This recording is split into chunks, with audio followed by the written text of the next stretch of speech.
Well, do you actually want to do the podcast, or are we just gonna? I don't know. I wasn't sure if you wanted to put this in the podcast, so that's why I was like, well, let me just talk about it, just in case he wants to put this in there. Yeah, I don't know. Probably not. Okay. I feel like we're just having normal mundane conversation. That's not very interesting at all. Yeah, that's fair. Although, you never know. I could listen to it later and then be like, this is actually interesting. You know it's not mundane? What isn't mundane? Operation Frozen Patty. Oh yeah. So that's how this is gonna go. I mean, it can go this way. I mean, it can go. What is this operation? So I feel like to begin, though, we got to start a little bit earlier, with a tiny bit of recap. So in the month of February. So should I put like that rewinding time sound right now? If you can, that would be amazing. No, I feel like you just created work for yourself. No, I'm not. I'm not doing it. I was just okay. I'll just let everyone imagine and pretend like it exists right now. I feel like you just disappointed a lot of people, including me. Well, you know, disappointment is a part of life. Yes, I agree. Okay, moving on. So you know what else is a part of life? Recaps. No. So in February, me and a couple of friends of mine decided to prank another friend of mine who we decided to give him a name because it makes it much easier to talk about. So we're going to name him Tom, even though that's not obviously his real name. So we decided to prank Tom by printing out a couple of Shakespearean love sonnets and making them look old and then dropping them off throughout the day, and he still has no idea where they came from. And yeah, if you want to hear more about that, listen to episodes 1 through 3 of The Good Podcast. Or, you know, if you just feel like being entertained, listen to episodes 1 through 3 of The Good Podcast. Anyway, so that was February, and that was kind of fun. And then that story, the story of what happened to him, made its way across campus, and, you know, still nobody knows that I was involved.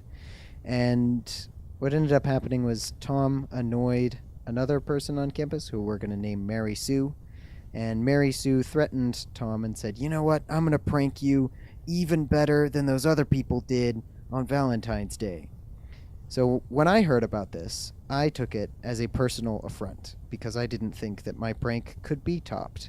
And so I decided that I was going to top my own prank to make sure that Mary Sue could never top my prank as long as I just kept making it better and better. Wow. So you've now locked yourself into an endless cycle, it sounds like, of having to top yourself over and over again. So she cannot do this. A little bit, although I have decided that I'm ending it in April. But I have decided, though, that this is now not merely a single operation. In February, it was Operation Cupid's Arrow. In March, it will be Operation Frozen Patty. But because there are now multiple operations, the whole thing will be a campaign. So I am in a military prank campaign against Tom. Well, if you want to put it that way. Even though he has no idea. That's a little extreme, in my opinion. Yeah, but I like putting it that way. Yeah, I know you do. So I'll let you have this. It'll be a campaign, or we could call it a trilogy, since there's going to be a third operation in April, which we haven't named great. yet. It's the trilogy of pranks. The trilogy of pranks. Actually, I think that's better. That sounds like a really bad 70s movie. That's what that sounds like. So I could imagine you writing it too. I think it would. Yeah, I think this connects well. I wouldn't know. I wasn't alive in the 70s. Yeah, Were you? No, but you just get a feeling of what I'm saying. Yeah, no, that's true. I have watched some movies from the 70s, and I agree. That does seem like a trilogy that would happen in the 70s. Yeah. No, now that it's actually a trilogy, like the whole title of the one movie would be like the trilogy of pranks or something, whatever I said. The trilogy of pranks. I like that. Yeah. Yeah. So are you saying that we should sell the movie rights for this story? If someone wants to buy them, I am totally willing to sell them. You just want to sell everything. Well, Feel anyway. free to email us at thegoodpodcast7@gmail.com with all of your movie rights requests. We are happy to negotiate. Wait, you can't sell things you don't own. Well, but you and me own our stories and our podcast. So if someone wants to make a movie version of this podcast, they would need to talk to us. Oh my goodness. We have to be prepared, Jared. Okay, okay. So what is this operation? What is the March Yeah. operation of the prank trilogy? So Operation Frozen Patty. Yeah. So I decided that it would be kind of fun. I had been talking with somebody else, and they told me about how they had pranked their roommate, and how their roommates like swapped pranks back and forth. As this, that's what happens when you stay at a house with like 3 guys. And so they told me that one of the pranks that went over really well was they took one of their roommates' phone chargers and froze it in a block of ice. And I was like, oh, that sounds great. Because then they just have to sit and wait for it to melt. And you can't like microwave it to get it to melt faster, because then you'd ruin your charger, and like you're just stuck waiting for this block of ice to melt, and your phone's just sitting there dying. And I'm like, this sounds like a great prank. I would be so mad. I see what you did there. Not cool. Yeah. Anyway, but yeah, so I decided though that that alone wouldn't be enough, so we had to take it up a notch. So we are continuing with the theme of 4 from February, and we are going to. I'm working with one of Tom's. Well, I don't want to reveal their identity. So I'm working with some people on Tom's campus, and we are going to steal not only his phone charger and freeze that in a block of ice. We're also going to steal his car keys and his flip-flops. And Tom is very fond of basketball shorts and wears them a lot. Oh, and yes. Everybody thinks that he should try wearing pants sometime. Yeah, he should try it occasionally. So we're going to force that upon him by stealing every single pair of basketball shorts he has and freezing them all in ice, so that he has no choice but to wear pants. Wow. That's... Yeah. Oh, yeah. Top that, Mary Sue. Good luck to you. All the challenge in that, like, there's the... I am the superior in pranks. You're just... Although, actually, we got Mary Sue on board. She's going to help us with Operation Frozen Patty. Oh, so okay. she's not trying to top us. She's just a part of it. She doesn't want to do her own thing now. She is. Yeah, she's a member of the team now. She's Okay. happy to join in with us, and she gave us some good ideas, and it's great. She's going to help us a lot more with April. We're really excited. Now it's going to be a big joint effort. Okay, that's good. At least Yeah. you guys end up coming together for it. Yeah. Wow. So along the way in planning all of this, I also had I got to have what I think is one of the most interesting phone calls I have ever made to a business. Because I realized that I was thinking about it. I was like, wait, if we're stealing his car keys, I want to make sure that I'm not going to, like, if we freeze them in ice, will the temperature change hurt the car keys? And so I realized I needed to check with the vehicle manufacturer. So I called that vehicle manufacturer, and eventually, once I got a real person, and thankfully I'd called in the daytime, so I got an American person, and she was very helpful. And so I was talking with her, and I was like, "Hi, my name's Josh, and I was just wondering if the key fob for such and such car, what the temperature variance that can take is. Like, if it ends up getting frozen or below 32 degrees, is that going to cause any damage to it?" And she actually told me, she was able to share a personal story with me. She was like, well, I actually own that car, and I live up north, and I once dropped my keys in the snow and forgot about them and left them overnight. And when I woke up the next morning and was walking to my car and saw them in the snow, I picked them back up, and they worked just fine, and they've been working for me ever since. So apparently, the temperature variance is not going to hurt the keys at all. We do want to make sure we put them in a Ziploc bag, because the water will hurt it before it freezes. But we're going to make sure that it's in a watertight bag, but the temperature change should not hurt his keys at all. They should work just fine once the ice melts. Oh, that's great. That's actually really interesting that you happen to reach a person who owns the same car. Mm-hmm. Yeah. That's it was fantastic. Yeah. That's very unlikely, it seems like. So I must say, she was very professional. She did not blink an eye, but I also didn't tell her about the prank until the end. So then at the end of the phone call, I was like, so the reason why I'm asking you this question is because I want to prank my friend and freeze his keys in a block of ice. And she was like, oh, well, that's interesting. Well, yeah, I mean, legally, I can't tell you 100% for sure that it's going to be just fine, but I can tell you that it should be all right, and that from my personal experience, I have obviously, she left hers in the snow, and it turned out fine, but she was like, just in case, I do want you to know, just in case, you should be ready to shell out $130, to get him a new key if this does go terribly wrong. But you should be okay." And I was like, "Yeah, thank you very much. I am very so." And yeah, I was super proud of her. She was very professional. She only laughed a little bit. Yeah, this should probably be fine. This is gonna be like great. What if you? What would you do if somebody did this to you, like in reverse? Like, what would you even do about it? You would have to like, if you needed those things, like then, you just kind of like rub your hands on them and try to warm them, try to warm it up and get it to melt very quickly. Yeah, so I mean, if it were me, I would be looking at trying to borrow like a blow dryer to blow a bunch of hot air at it. Yeah, Right? you That could might do help that. it melt faster. You could maybe like hold a flame under it, like at least at the beginning. Yeah, so I'd try and do some stuff like that. Maybe put it in the oven on a very low temperature to try and get the ice to at least start melting. Yeah. But yeah, I mean, there is very little you can do. I mean, you're going to be stuck with it, for at least, an hour or 2 or 3, no matter what. Yeah. Yeah. So, I mean, the whole idea is that, like, we're kind of hoping, and because we're stealing his phone charger in the middle of the night, right, we're going to unplug his phone from it. So his phone will not have charged overnight, and then he'll not be able to charge it up until several hours after he gets it back. And so, like, we're hoping, like, his phone's going to die and he will be stranded. So, thankfully, like, he does live on campus and there is, like, a cafeteria and a meal plan and everything. So it's not like, he's going to starve to death or he can't drive home or anything, right? Like, he doesn't really need his car. He shouldn't be using it. We scheduled it on a day when he doesn't normally drive anywhere and everything like that. So we are being intentional about not ruining his life, only making it slightly difficult. Right, of course. You wouldn't want to like, oh, this is the day I planned my big job interview, and then you're like, Yeah. ha ha ha, I'm gonna freeze your keys, and you're like, no, I'm gonna be 2 hours late. Oh gosh. It's just... And my phone's dead, so I Yes. can't call to tell them. You can't even call. You are just not gonna get that job.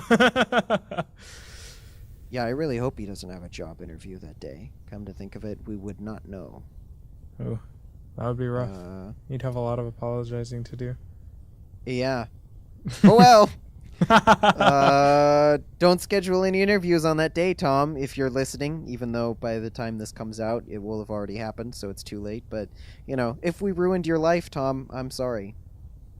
Well, maybe a future version of Tom can listen to this podcast and go back in time and tell the past version of Tom if something goes wrong. There we go. Yeah. But ultra future Tom, who has the power of time travel, please only go back in time and change things if absolutely necessary, because we want this prank to happen. Yeah. Don't ruin the prank. That would be awful. Yeah, don't ruin the prank. Just only ruin it if it's going to ruin his life. Yes. That sounds great. Okay. Time travel, super future Tom. A lot rests on your shoulders. Time travel is an important responsibility. You can't use it all willy-nilly to make previous Tom's life better. Like, no. Don't do that. Well, you can't use it at all. But anyway. Okay. So yeah, that sounds great. That sounds really amazing. So, frozen Patty. Things are going to be frozen, and he is probably going to be pretty upset, and it will be hilarious. Yeah, and just to make sure that everything goes over smoothly, I am actually going to be driving over there in the middle of the night. The college campus is about 3 hours away. So I will be driving over there in the middle of the night to work with everybody to get things in the freezer and everything so that everything's set up for the very next morning. So I'm excited to drive down there and oversee the operation in person. We've got a team of... I think we're right around 6 people are helping us out. Okay. It's going to be fantastic. So you're going to be hands-on this one. I'm going to be hands-on on this one. Yeah. I'm excited to take a more hands-on role with this one. I like it a lot. I cannot wait, man. I put in the notes this line, and I feel like this is the perfect description of it. I keep having these grandiose visions of telling my grandkids about this prank. Because I feel like this is one of those once-in-a-lifetime things where, like, if this works, especially all 3, if the trilogy works correctly, right? This is one of those things that you will totally tell your grandkids about, right? That they'll be like, Grandpa, tell us the story of when you, right? Like that's what I want. That's what I want from this. And I think that's what's gonna happen. I'm really excited. I can't wait to tell my grandkids about this in 80 years. And just, with the riveting tale of Operation Frozen Patty. Man, it's you're right. That's like the perfect story for grandkids because they're just like impressed by things like so easily. So, I feel like that was a bit of an insult to my plans. Maybe I should prank you, Jared. I'm just kidding.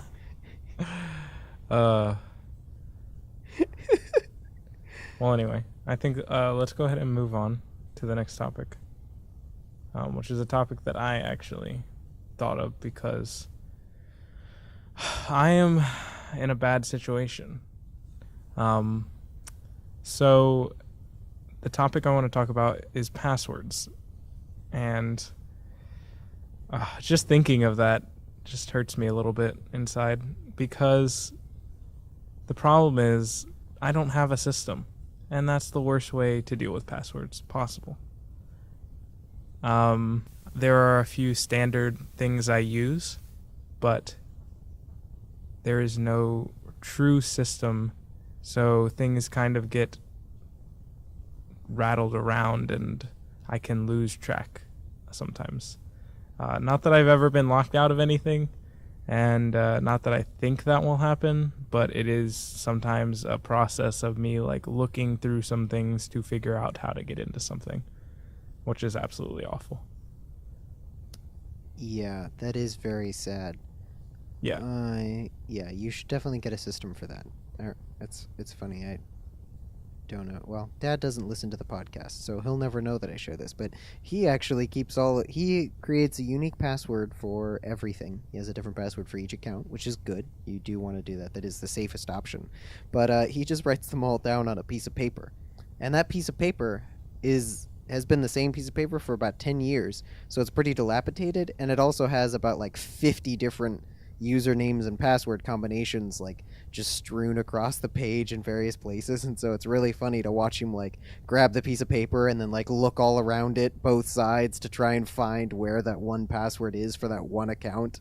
And I'm just like, Okay, that's a little worse than my system. yeah, so don't do that system, Jared. You need a system, but do something better than a piece of paper. Mine not having a system might be slightly better than that.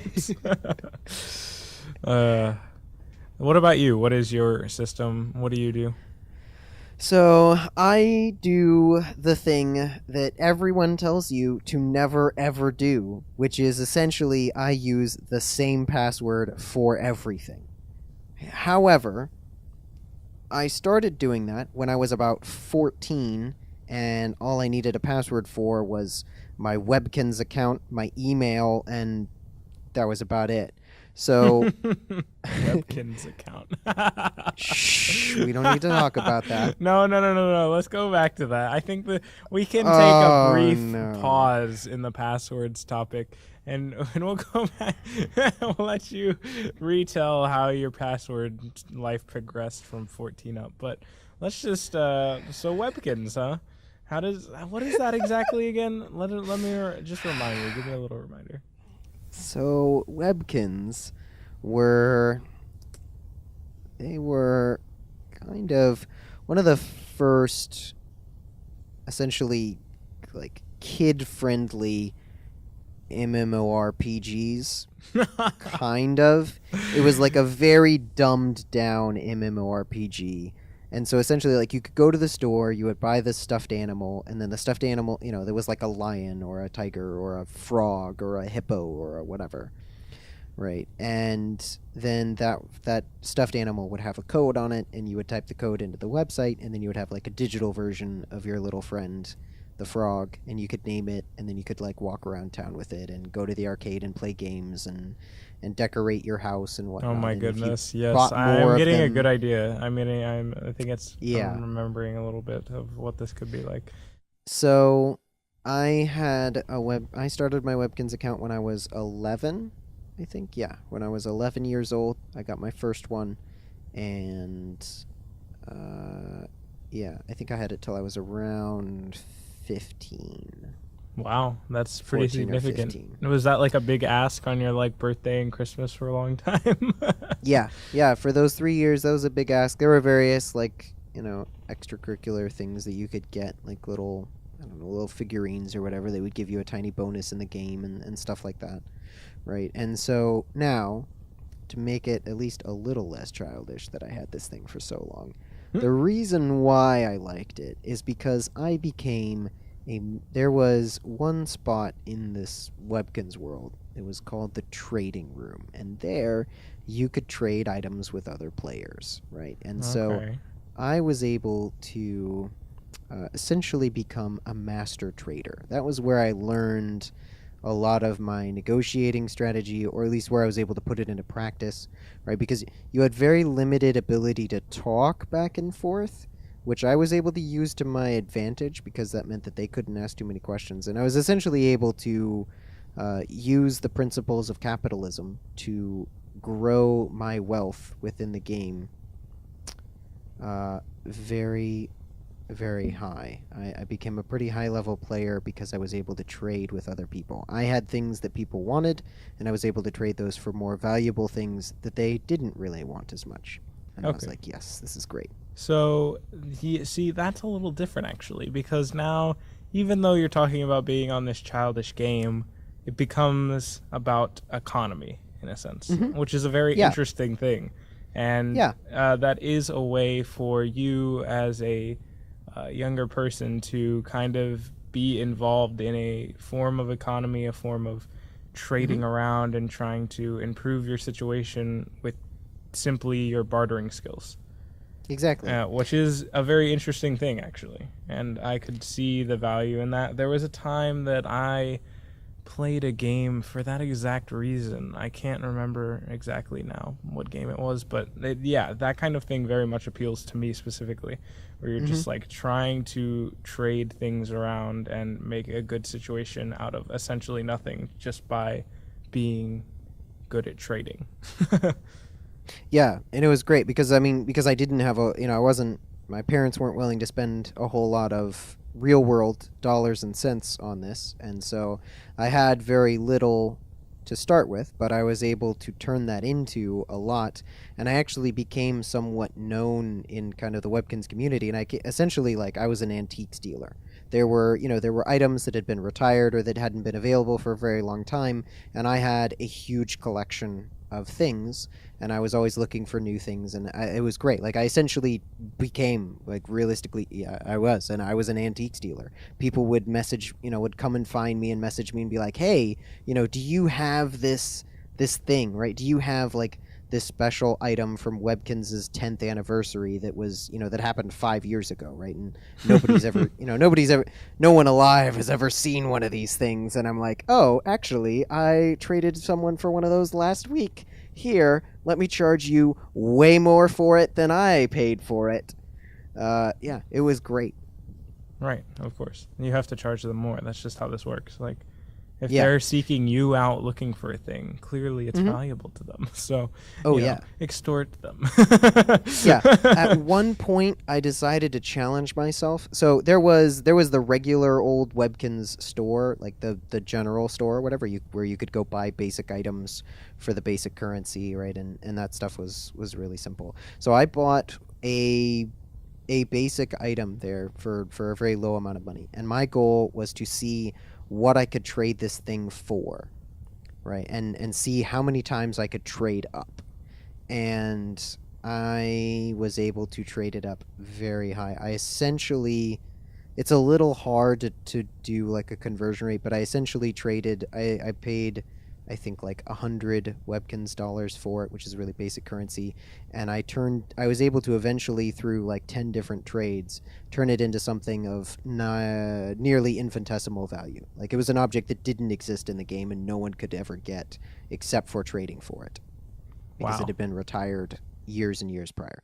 And I was able, I just traded it for something a little more valuable, and again for something a little, and then traded that for something more valuable, and then traded that for something more valuable, until I got up to a very high level object, and I was like, yes, I have succeeded. as a merchant. Like, I'm able to turn very little into very much. All right. Well, that's pretty impressive. Well, this is not nearly as embarrassing as it could have been, but anyway. So we can go back to passwords now, but that was fun. Yeah.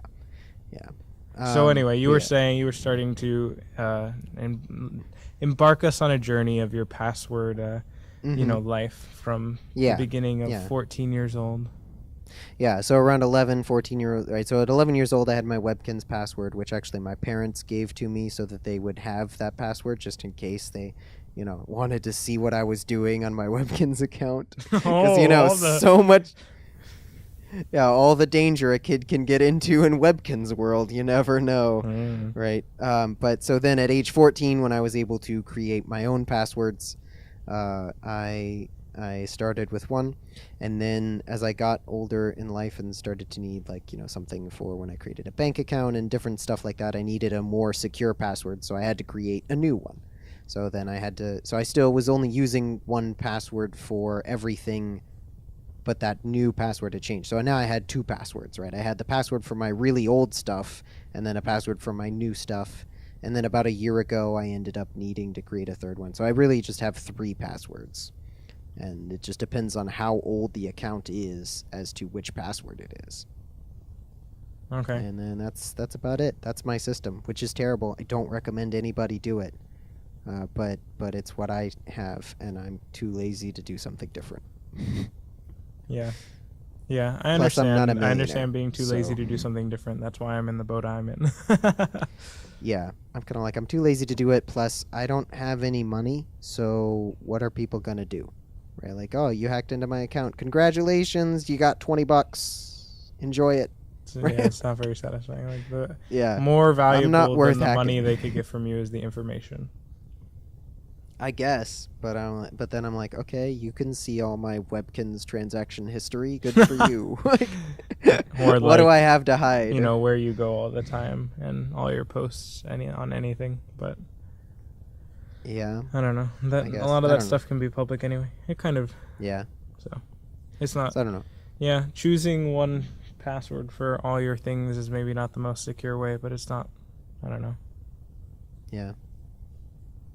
So, but I also had this scenario where I named a password off of something that was fragile and could change. And oh no. That was a relationship that I used to have. Ooh. And that is a very poor decision, and I highly recommend nobody ever do that. Because then you have to change all of your passwords if something goes wrong, as it did for me. Yeah. So it's not very fun to discover things one at a time and be like, oh, I need to change this now. I don't want to keep typing this in. Yeah. So not a good idea to make your password girlfriend's name 123. Yeah, that's not a good password. Yeah, never a good choice. Never at all. So highly don't recommend that to anyone.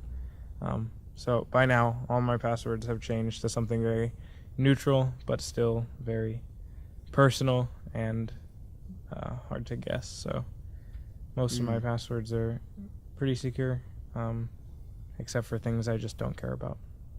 Yeah. So, yep. Actually, I'd prefer for things I don't care about to have...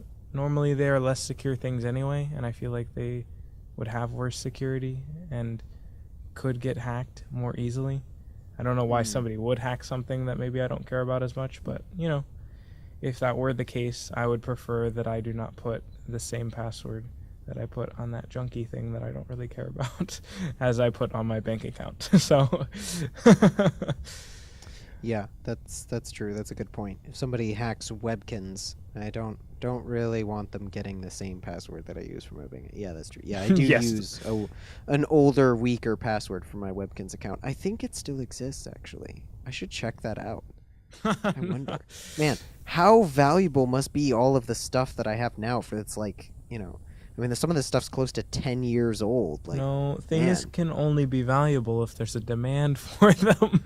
That's true. So as long as the Webkinz player base is still there, But Which the problem is, I feel like I would show them this stuff, and they'd be like, "That's fake. I don't even know what you're talking about. That doesn't. That's not like because they never knew this thing existed in the first place. They're gonna be like, "What do you mean? What is this?" I guess we could go on again. Yeah. Now I'm just thinking about like what it's like if you like if something's so old and so invaluable and so unknown that it's worthless. Right? Like if somebody came up to you with like a stick, like two sticks that were like tied together and was like, "This is an ancient Mesopotamian hammer from 4,000 years ago." You'd be like, looks like two sticks to me. I'm pretty Even though like it sure. really is a Mesopotamian hammer from 4,000 years ago. It's just like, yeah, but that like I don't know what that is. No one knows what a Mesopotamian hammer looks like. No, no, no, no. You just tied those sticks together over there, and then came over here, and they're trying to sell it to me. Those are not. That Maybe, is not a. but what if it's a Mesopotamian- real Mesopotamian hammer? It's just that, like, right? Because what if in Mesopotamia 4,000 years ago they only had two sticks tied together, and that was what their hammer was. But like we wouldn't know because we don't know what a Mesopotamian hammer looks like.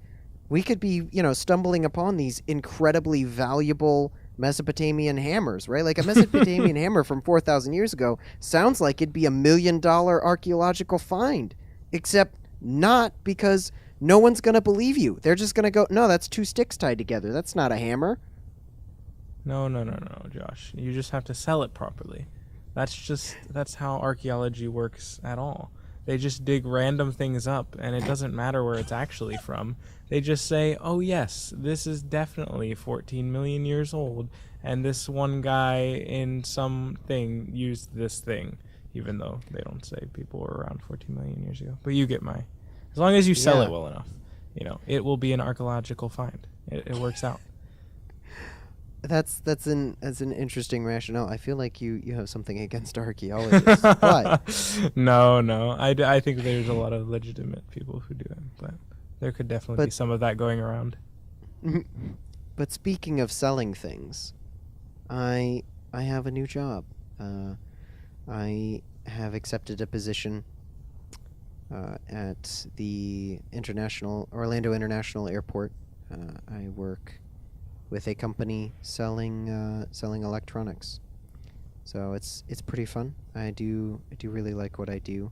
So how is this going for you? Is it like, are you enjoying it? And is it just that really fresh feeling that's making you like, oh, this is great, but in a few months you'll probably be like, meh. I was actually thinking about that as I was walking back. So I have to take the shuttle in between the employee parking lot and the airport itself. And as I was walking back to my car from the shuttle, because I park at the back of the parking lot, which maybe that's something we could talk about something. But as I was walking back to my car, I was thinking about it because I am very excited. I really do love the job, but I've only had it for a couple of weeks, and so I am curious about that. Maybe if that is a part of it, like. Because I was thinking about that. I was like, part of what I'm so excited about is that I'm learning new things, right? Because we have this whole, we have 3 different walls full of products of headphones and chargers and portable batteries and stuff like that we sell. And it's funny because I thought I knew a lot about mobile tech before, and I mean I did, but I know way more now. I've been learning a whole bunch of stuff about how chargers work and how headphones work and what makes a good quality headphone and what makes good sound and stuff like that, and how noise canceling works and the difference between active noise canceling and adaptive noise canceling, and anyway, a whole bunch of nerdy audiophile kind of stuff. Wait, so and they make you learn a it's bunch great. of that for your job, or you just Absolutely. been taking that up on your own? So I have taken up I've taken it a step further, but we are required to, like all of the stuff I just mentioned, we're required to know that for the job. That's a part of your 2 weeks of training when you first start the job. Okay. And then I have taken it, I've taken it a little bit further, but pretty much everything I know I'm required to know for the job, because you are going to have people come in and ask like, hey, how does noise canceling work? And you can't just go, let me Google that for you. It just works. It's science. It's magic science. That's how it works, okay? Mm-hmm.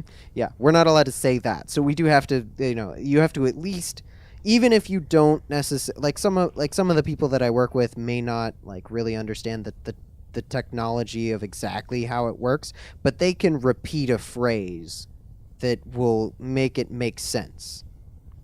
Right? They know how to sell it. Right? They may not actually understand how it works, and if you ask them, any other question, they wouldn't be able to answer it, but they do know how to they know how to answer that one question of how does noise canceling work, right? And and so we do have to have an answer to some of those kind of questions. So I have definitely enjoyed, taking the opportunity to learn a lot about, how sound waves work, and essentially noise canceling is creating an opposite sound wave that will cancel out the sound wave of like the engine noise or the baby crying 3 rows behind you or whatever else. Right. Yeah, I knew some of that too, actually. How that it's actually quite amazing. It is really cool. Yeah.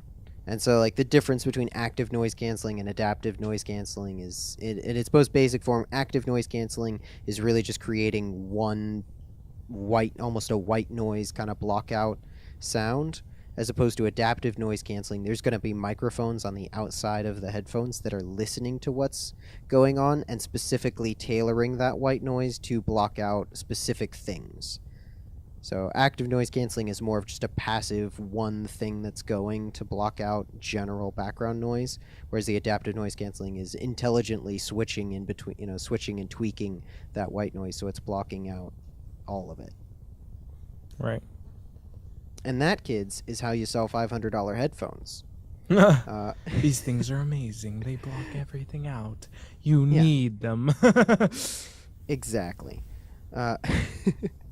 But so along the way in my journey of trying to learn more things about, the headphones and the chargers and all that kind of stuff, I've certainly come up with plenty of questions that I didn't necessarily get the answer to off of the back of the box, right? That's always where you start, right? If you have any questions about a product or you're not familiar with it, read the back of the box, because that's where you're going to find most of the basic information of what is this product, what does it do, what are the selling points. Well, all of that's on the packaging, right? That's the best place to look, because the manufacturer of the product was like, oh, we have 3 square inches of space, let me pack in all of the most important information about this product onto the back of the box. So read that. That's the best place to start. But then sometimes I have more questions than that, so I've been asking my coworkers, and as I've been getting better and better and knowing more and more stuff, my questions have been getting more and more obscure and sometimes entertaining. And so I also started doing, just today, doing a little bit of role-playing with one of my coworkers of like, what do you do when someone asks the most ridiculous, random, obscure question that we could think of, right? And so we kind of took turns going back and forth, trying to stump each other, right? And get you to just give up. Right, like, I give up. This question is unanswerable. Like, what? You're ridiculous. Or to just break out in laughter because it's such a ridiculous question, right? Neither of which is a good idea, right? You can't do that with a customer, because what if they really asked that, right? Like, you can't just laugh in their face. Oh, they would just they won't buy it. They're just gonna be like, "Wow, that's so rude." You're gonna lose the sale. Where's your manager? Like, yeah, that's how you get fired. So you can't do that, because to them, their question is perfectly legitimate, right? They're not gonna ask a ridiculous question. They're gonna ask a perfectly legitimate question. But to you, it might seem ridiculous, right? But you're trying to sell stuff, so it can't be ridiculous. You can't treat it like a ridiculous question. You have to treat it like a perfectly valid question from a really valued and loved customer. And so.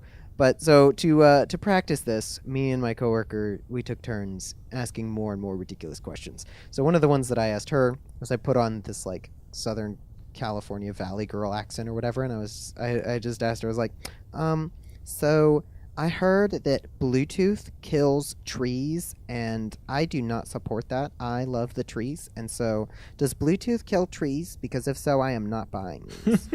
And my coworker cracked up laughing. I got her to break with that one. She could not hold it together on that one. And so then, to get back at me, she decided to kick things up a notch and ask an even more ridiculous question of me to try and get me to break up in laughter. And so she looks at me and goes, and pretends to be a customer, and says, so I see that these Beats headphones come with a carrying case. I was wondering, can I fit an order of onion rings in the carrying case with the headphones? Because I'm trying to save space. Yeah, I could not hold it together. I cracked up laughing. Like, she got me with that. As if But you're I just was going to buy these headphones right now and then go over there and buy some onion rings at the nearest fast food place and just shove them in there because you can't just hold them. You have, like, why hold two things when you could just hold one box? I could put my onion rings in the box that I'm already holding. This would be perfect. Is this possible? Is this possible? Because if not, I don't think I can buy these headphones. Yep. Yeah. So of course, right? But if you think about it, like if a customer did ask you that, you can't, like, they're being serious. Maybe they really do want to know that. And so you have to be prepared to give them an answer that's not a minute and a half straight of you laughing, right? That's not a good answer. Maybe a slight chuckle would be acceptable, but like you've still got to have an answer. And so like after I finished laughing, I was able to pull it together and answer, and I was like, well, so there is a little bit of extra space in the carrying case, but if you're going to be putting any kind of food in there, which I probably wouldn't recommend, I would definitely say you're going to want to add on our warranty service that covers any accidental damage for 2 years. So we can definitely add that on for you if you'd like, and that way you'll be covered if any of the onion grease, ruins your headphones. And so, so then she decided that since I was able to come back with a response for that one, she needed to take it a step further. So she pretended to be a different customer and asked a different question and said, so I'm about to go on a cruise, and I'm flying to the port now so I can go on my cruise. If I buy these Bose headphones and I'm sitting on the pool deck and a narwhal jumps out of the ocean and slaps me, will that break the headphones? Yeah, she got me with that one too. I was not. Yeah, that one we both cracked up laughing for a very long time about. But eventually, I again recommended our warranty service to cover any accidental narwhal incidents. For those of you who don't know, a narwhal is that animal from the northern Atlantic Ocean that looks kind of like a seal but has that unicorn horn on the front. Yes, they're glorious. Yeah. They're glorious. So we now we made our own fake little sign advertising that our headphones plus the warranty service are narwhal proof. That's good. And we joked with our manager. We sent him a picture of the sign and said, hey, we should put these up next to the headphones. We got to advertise that our headphones are narwhal proof. You never know when those narwhals might just jump up on your cruise ship. You just have to be ready. Better buy that warranty. Exactly. Gotta get the warranty service. You never know. The narwhals are coming. And they're coming after your headphones. Yep. What? That is so great. So that was great. So I am very much looking forward to continuing this tradition with my coworker the next time we work together and just ask more ridiculous questions. Because I think this is a legitimate thing to practice, is like, can you handle a really weird question without just, blowing a raspberry and like laughing in their face, right? Like, because you can't do that. Right. And I think another important thing to practice in that regard, like, some of those are extreme ridiculousness, but you could also go with something of more just an ignorance level of like, you would think that anybody in the world today would know this just because it's a thing about technology that it just seems like everybody should know. Kind of like the Bluetooth thing. That's a little closer to that. And just being like, man, most people know that Bluetooth doesn't kill trees. And if somebody asked you that, you would just laugh at them because you're like, really? Do you really think that? But you can't do that. You can't do that when you're trying to sell things. So exactly. I think those questions are almost more important to practice, really. Exactly. Just like if you're selling a car and someone calls up and asks, can I freeze my car keys and make everything okay?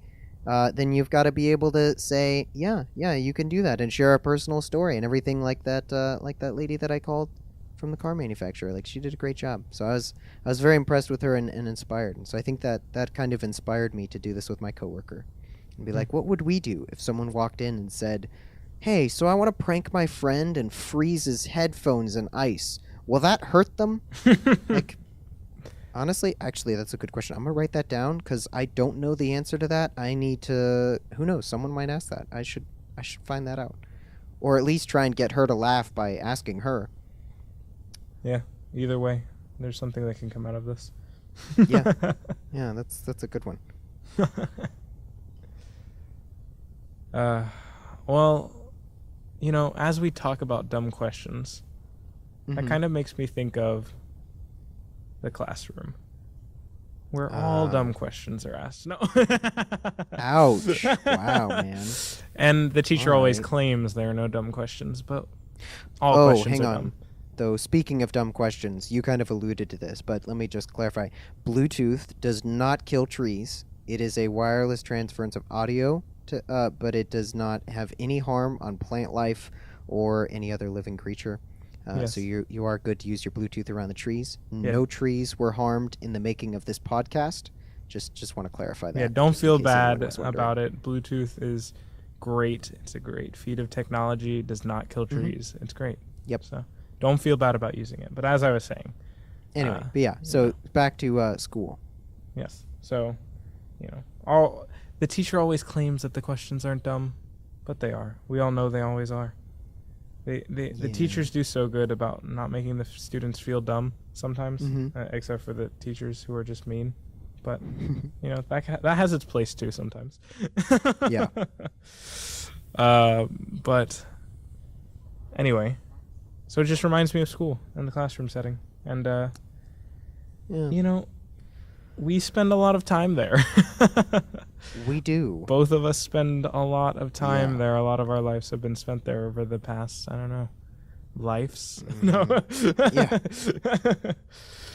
How do you feel about school? What do you think of going to class? Is it just this mundane thing you do? Do you see value in it? Yeah. So I think for a little bit of background, I was homeschooled pretty much the entire way through my early education until I got to high school. Then we were still technically homeschooled. We did something kind of like a co-op where we would go to school one day a week. And so, like in growing up, doing pretty much all of my school at home, now that I'm in college and have been in college for a few years, um, I think definitely in the beginning there was I did enjoy going, and I thought it was a cool adventure, and I liked the idea of like going to class to learn things because that was still a bit of a new experience for me. Because I grew up, I'd wake up and go upstairs, and there was my desk, there was my schoolwork, right? I didn't have to ride a bus or drive anywhere, like everything was at home. And so like being able to go to a classroom and have a teacher and 20 other students in the classroom and all that kind of stuff was kind of a novelty and a new thing for me. But now that I've been in college for about 3 years, I guess going to school it has definitely become a lot more mundane. But so yeah, I don't know, but I do still kind of enjoy it. I like the idea of going and getting to learn new things. I'm really excited to start taking classes that pertain to my degree. Get to do that starting in the fall. Been getting a lot of the general education stuff out of the way in the beginning. So, but yeah, I don't know. I think overall, I mean, obviously, I love learning, and I think that that's really important. That for to live a good life is to constantly be learning new things, and I think school is one of at least the most straightforward ways of learning new stuff because that's pretty much all you do there is learn new stuff. Right. And That's so I the think whole goal. That's the whole objective Yeah. of being in school. Which is Yeah. actually interesting, though, because I think I'd say it's maybe one of the least effective way to actually learn things. Simply because it starts to become mundane to us.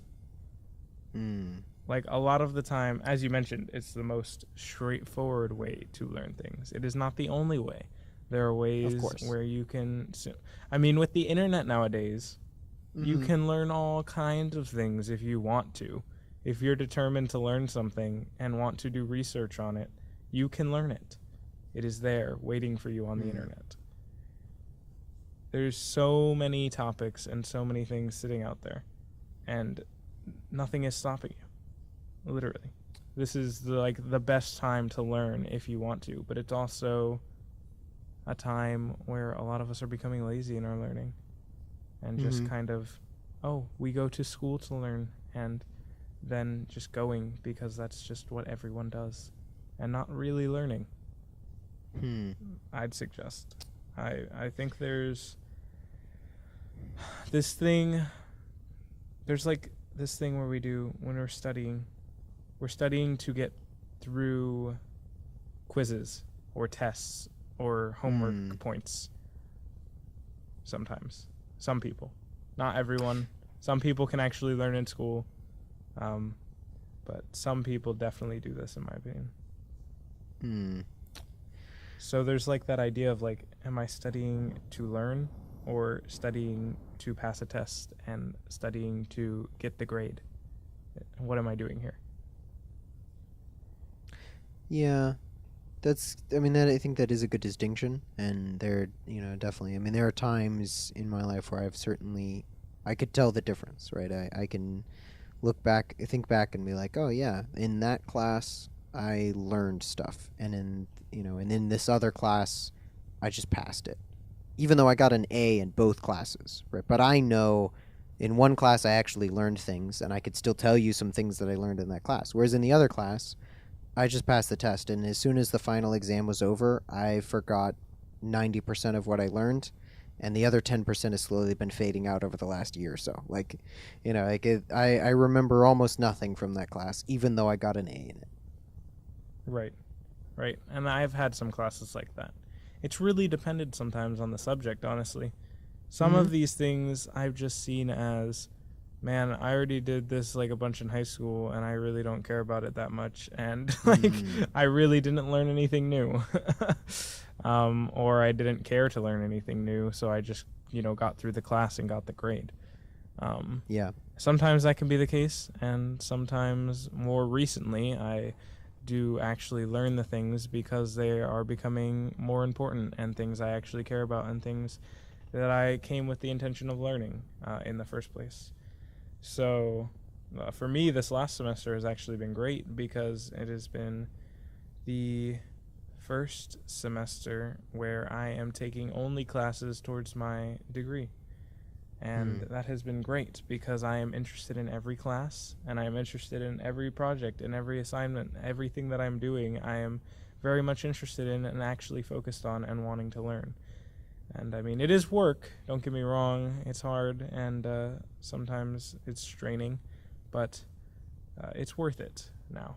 And sometimes before I was just like, man, this is really boring, or why am I doing this? Like, but some of the things you have to do just to get, the beginning requirements out of the way have to be done. Yeah. Yeah, that's really good. Yeah, I think to me, that's what college is supposed to be for, is, what you're talking about, like the classes where like this is the degree, this is the career that I want to have. These are the, like I want to know how to do these things. I want to know how to have this career. And I mean, like, I'm like that. I think that is what college was intended for, what university was intended for, is this idea of like, we're going to give you specific training for your specific career, or at least your field of study, so that you can be, one of the best at this one thing, right? And we're going to teach you all the things you need to know to be really good at this one field of study. And so I think you're experiencing that, like that this is, now that you're in there, and hopefully I will be joining you soon. I'm almost done with all of my gen ed stuff, right? And then I think we'll both really get to experience like what university was supposed to be about, and I think what it used to be like. I think we've, as a society, just kind of, especially in America, added a whole lot of general education stuff on, which I understand the heart behind, and I think it was, it could be a good idea, right, to at least, to make sure that we're getting a well-rounded education. But I feel like at some level we're losing, or maybe we're just changing what college is for, right? I think it was supposed to be for a very specific purpose, and we're turning it into more of like, let's make a well-rounded, education. Which I don't know. I think it's a differing viewpoint. I don't know that that's necessarily wrong to be that way, but I definitely enjoy it more when I'm able to take classes pertaining to my degree. Right. Yeah, I don't know if it's definitely changing from what it used to be, so that's okay. Yeah. But what about habits? Studying habits. What kind of studying habits do you have? So you have been talking about asking me this question on the podcast for, I would say, months now. And you brought it up in front of other people and stuff. And I don't really understand your fascination with this question because the answer is I have none. I don't have any study habits. I pretty much never study, at least in any kind of traditional sense. Okay, wait. So, like, I know this, but Mhm. I really want to get a little more in depth on this. Like, Okay. how do you? Okay, what grades do you get? What grades do you get? So a lot of that depends on how much I care about the class, right? Or what I choose to, how much I want to apply myself and whatnot. So, like Okay, this do you semester. pass? Do you generally get over a B? Oh yeah, Yeah. yeah. I mean, anytime I want to, right? So Okay. like if I'm intentionally slacking off and not caring and not turning things in and stuff, then I mean, I have gotten C's before, but that was my own personal choice, right? Like no, anytime I want to get an A, I get an A, Okay. and I never study. So, by never study, Yeah. what exactly does that mean? Because you Okay. must have some kind of out of class assignments that you do, right? Okay. So the college that I go to and the gen ed classes that I'm taking now, don't get me wrong, like once I start actually taking classes pertaining to my degree, like I am perfectly aware that this will probably all change. My dad has been telling me like, well, once you get out of community college, right? Once you go to real college, you won't be able to get away with not studying anymore. And I'm fully aware that like what I'm doing, like in not making any kind of good study habits, is probably going to be terrible, right? So like I'm probably gonna regret never studying, but up until now it's been just fine. But so there are occasionally out of class assignments, and obviously when I'm trying to get an A, I do those things. So I do the homework or whatever. But usually the college that I'm at, they're not. Most of the professors are not big on busy work, like having a weekly thing. Often there will be like, okay, so your homework for this month is to write a 2 or 3 page essay, right? And I am a very verbose person. So, and I'm, as I mean, I have, we're on a podcast now. So clearly I'm pretty okay at talking and pretty okay at talking for a long time. So I'm able to crank out, 2 or 3 pages of my thoughts on a thing very quickly, right? Writing a 3 page paper takes me an hour and a half or so, and I'm able to write in such a way as to get a decent grade on that paper. So like it doesn't so it's not very so those kind of assignments or whatever are not hard for me and don't take any real like I don't buy the textbooks anymore. I'm able to get all of the material from the lecture in class. Um I do take notes while I'm in class, but for me, that's just a memory technique. I almost never look back at those notes later. It's Yes. just that the act of taking them is a way of getting my brain to remember what I wrote down, right? Or I type them up. But, Yes, I'm very so much aware of this. I do the same thing yeah. there. When I go to class, I rarely use textbooks. I get most of my information from lectures and writing it down as a way of memorizing. Occasionally, I will flip back to notes, and that will serve as a little reminder if I do forget a little something on a topic. But yeah, I pretty much do almost the same thing. And when it comes to studying, I'm mainly just doing the homework. Um, so whatever homework they hand out in your classes is just not. You've just had classes where they just do not hand out busy work, and you just kind Yeah. of only have things to turn in every so often, and then you Hmm. just kind of do them at the last minute. Yeah. Yeah, I just don't have. I maybe twice.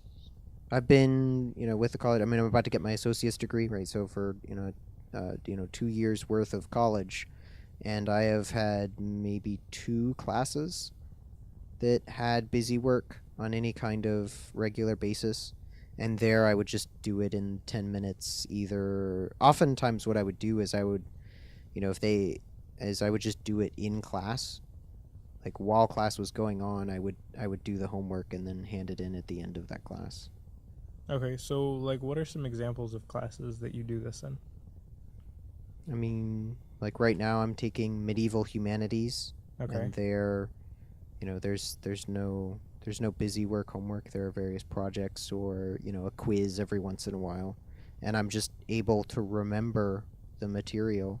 Right? So I mean, we have tests in class which are multiple choice and fill in the blank and, write a few sentences on this thing, and I'm just able to remember enough of the material to get a passing, get a good grade there. Often, so like the tests are where I do start to falter a little bit. So I'll get like, a high B or a low A, but then I'm able to recover with, like my essays usually get pretty high grades, and so that brings me up to an A average in the class. Okay. I understand kind of what's going on there. So that makes sense.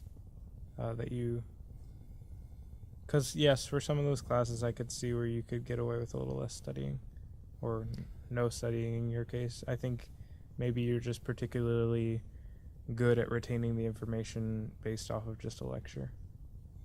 Yeah, I mean that is definitely, I mean that is my that's pretty much what I'm leaning on is my ability to retain the information from the lecture, right? And so for as long as that keeps being enough, then I won't have to do anything else because that's enough. Right. But in the future, probably soon, it will definitely Yeah, change where there will yeah, be, they just can't cover everything that you need hmm to learn in yeah, the class period alone.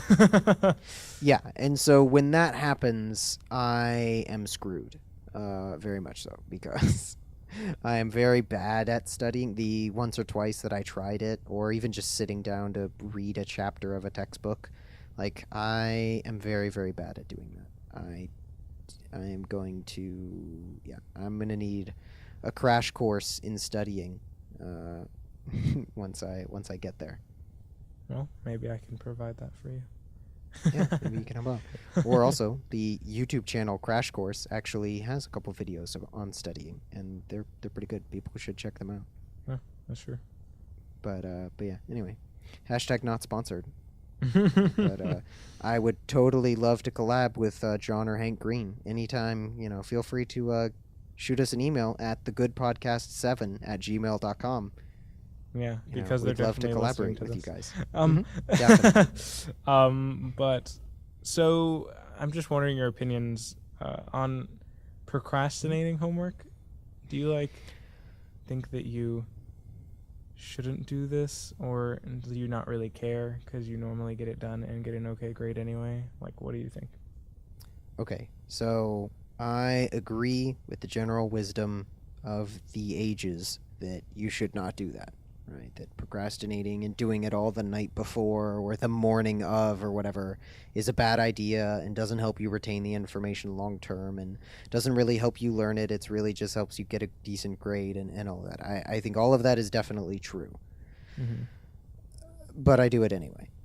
So it's hard for me to, so I mean, like, I freely admit that I am being entirely a hypocrite. Like, if you're asking me what do I think you should do the homework throughout the week. I think that you should be trying to, do a little bit, I mean, as close to each day as is reasonable, right? I mean, the best thing to do for long-term benefit and for really, like, letting the information sink in is to be doing something with it every day, or at least, as often as you can. But again, I'm a hypocrite and I do none of this. So if you want to turn out like me, do your homework the night before. If you want to turn out like a successful person who, has a regular businessy job and, makes a lot of money, then you should probably do what the wise people say. Don't do what I say. Or at least do as I say and not as I do, right? I agree. I think I would almost fall in a similar category that you do, honestly, though. Like, I do a considerable amount more studying ahead of time and studying at all. um, Mm-hmm. but there are times I procrastinate and definitely feel that I should have, uh, you know, as you said, wisdom of the ages. This is like a thing that we've all been like, yes, if we want to retain it long term, if we want to really learn this stuff, it needs to be something we're touching a little bit at a time for a long time. And that's the way to really learn it. But something I'm working on improving still, getting a little better at little by little. But yeah. That's good.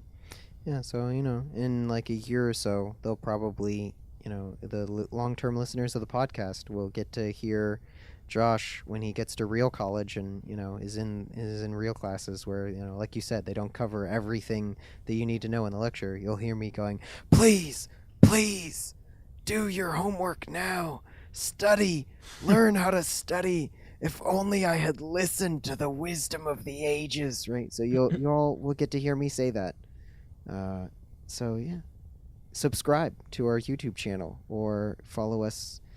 Check out our website, which will be in the notes below. Yeah. And listen to future episodes so you can hear the progression of not only the trilogy of pranks, but also Josh regretting his life decisions. Well. Hashtag the cute one. Hashtag the regretful one. Oh my there we goodness. Go. On that note of on how your life's going. Yeah. I think let's switch gears a little bit. Are you gonna put a gear switching sound in? Definitely not. I don't. The more sound effects you add, the more work it is. Yeah. Yeah. But aren't the people worth it, Jared? You know what? As soon as you want to start editing a little bit of this, we can add sound effects. That's how this will work, okay? That's a perfectly fair deal. But you know that I'm not going to do that because I'm lazy. You gambled on my laziness. And are the people not worth it, Josh? Oh, you can't use my guilt trip on me. Well, anyway. Oh, man. The gear shift. You know what? I'll go to. You're right, Jared. The people are worth it. So I'm going to give them a gear shift noise. Oh, my goodness. There we go. They're worth it. I gave them a gear shift noise. Oh, my goodness. That was perfect. A really low quality. Worst. Doesn't even sound like a gear shift. Not even a little bit. First, you won't let me do my doodly doot doot noise, and then you want to get rid of the gear shifting noise? Man. You know that never made it in, right? Oh. Yeah. I got so cut. This isn't going to make it in either, is it? Well, it might, but it doesn't matter. Anyway. Well, probably not. But let's shift gears and go to the next topic of... how do you plan a day, Josh? How do you plan? When you're looking at the life of Josh, or I guess the title could be like a day in the life of Josh. How do you start planning that? You write the little title at the top of the page, and what do you lay out to there? So that is very much going to depend on the day of the week, right? At this point, I am at work pretty much Monday, Wednesday, and Friday. I'm at school Tuesday, Thursday. And then Saturdays are kind of a mixed bag. And then Sundays are going to be church and hanging out with friends. So my days end up getting planned in advance most of the time. So like there's usually... So like my calendar, if it's not in my calendar, I'm going to forget about it. It's not happening, which can sometimes be unfortunate if I forget to put something in my calendar. And then they'll call me and be like, hey, where are you? And I'm like, oh, there was a thing? Oops, I forgot. Right. But so as far as how do I plan a day, generally it just depends on what it is. So like my work schedule comes out, I put it in my phone, and then I will look at where there are holes in it and start talking with my friends and be like, hey, we could hang out this day or we could hang out that day. Like, oh, I get off work at 7, so we could go do this at 8 and, stuff like that. Yeah, so I guess some of it just, like I said, some of it just depends on the day. Okay. So generally it sounds like you, besides the set things in your schedule for like school and work, you have a kind of free flow thing going on where kind of anything could happen, and Yeah. you leave it available to doing Mhm. things with people, or I don't know, doing some assignment of homework that you maybe need to do if it's coming close to due, or I you just mean, I kind of fit guess. things in as a. Yeah. Yeah, that'd be a good way to put it. I do. Yeah, I try and leave a lot of free flow time just because of that's like my relationships are set up such that like we kind of just hang out whenever we are both available is how most of my friendships work. Like with you, right, you're often available, and so I'll just text you and be like, hey, what are you doing? And you'll reply nothing, and I'll be like, oh, me too, let's do something, right? and and that's just kind of how it works. So we don't really, you and I and me and most of my friends, like we're not gonna, we're not like, oh, when are you available next month? I'm like, well, at the moment, next month is nearly empty on my calendar because we're not close enough for me to have planned anything there yet, right? I plan everything about an hour before it happens. Right. Yeah. See, that's the thing. So, uh, sometimes I'd say for you and me, I think we both do this a little bit. Sometimes our days kind of don't have plans or have an open time in them where there isn't a Mm-hmm. plan, Yeah. where you're like, multiple things could happen here, really, and we'll just kind of see which one happens as we get closer to it. And I think that's just a way that you can do things. It's not like bad. Yeah. But I think both of us kind of do plan ahead of time a little bit. Like we'll Mm-hmm. both throw things in our calendars and kind of set it up ahead of time and have a general outlook of what the days are going to look like. Probably within, I'd say for me, it just kind of as things come, they'll get added. So there's not really a specific time for how far ahead do I really plan things. The answer is all various lengths. It just kind of depends on when you tell me about it and if that time is available when you tell me about it. Um, and for me, but things that I actually just have to do myself that are like edit this podcast or homework that I can that are just me that I can just kind of throw around wherever. Those things don't really get set in stone necessarily. They're definitely very flexible and move around depending on other things that are happening, or maybe just how I'm feeling. Sometimes, though, I do have to kind of put my foot down on myself and say, I need to do this thing now. I really shouldn't put off all this homework till then. I need to do at least some of this now. Or I really need to, whatever thing it could be, whatever thing that is a personal thing, cleaning my room or doing laundry or something. I don't know. Because otherwise, I could just keep shoving things off forever. Jared, so you talked about putting things in your calendar, and I fessed up that if it doesn't show up in the calendar, then I'll pretty much forget it happened, and get a text from a friend saying, hey, see you there in a few minutes, and then just be like, wait, what do you mean? We were doing a thing? Oops, I totally forgot. So Jared, did you forget to put this recording session in your calendar? Because that's exactly what happened. Actually, I did forget to put this recording session in my calendar. So yeah, it kind of slipped through the cracks. And sometimes I don't even have to check my calendar and I will remember things are happening, but just the action of putting it in the calendar will help me remember. So the fact that I didn't, I think, still factors in here for sure. So yes, it is not in my calendar. Unfortunately, I made a mistake, but luckily I was not like crazy late or something like that. And you texted me luckily before you even left or as you were leaving. So it reminded me much ahead of time that I could deal with it. So Yeah. So yes, this time it was okay, but most of the time I normally don't forget to put things in my calendar and it's normally fine.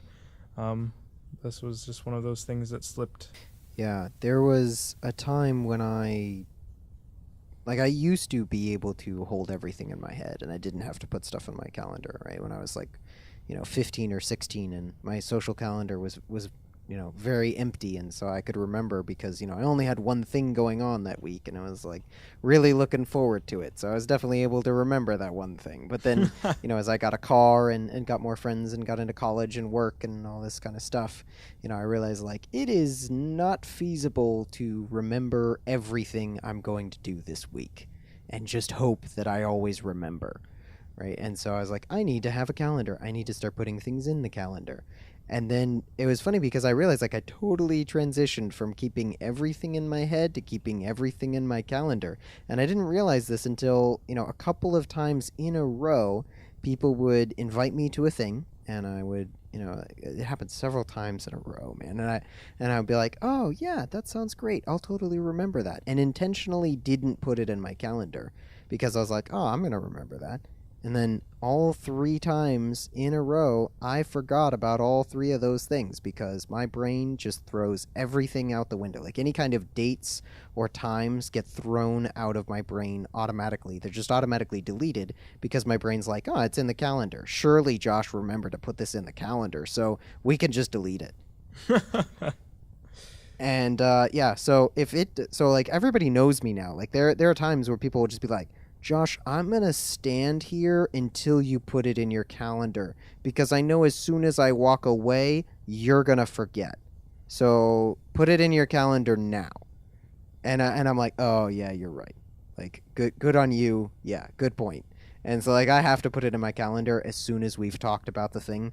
Otherwise, I'm not going to show up. Or I'm going to show up an hour late because you called me and were like, hey, where are you? And I was like, oh, I'm on my way. Totally on my way. Meaning jumping in my car right now because I just now remembered the thing.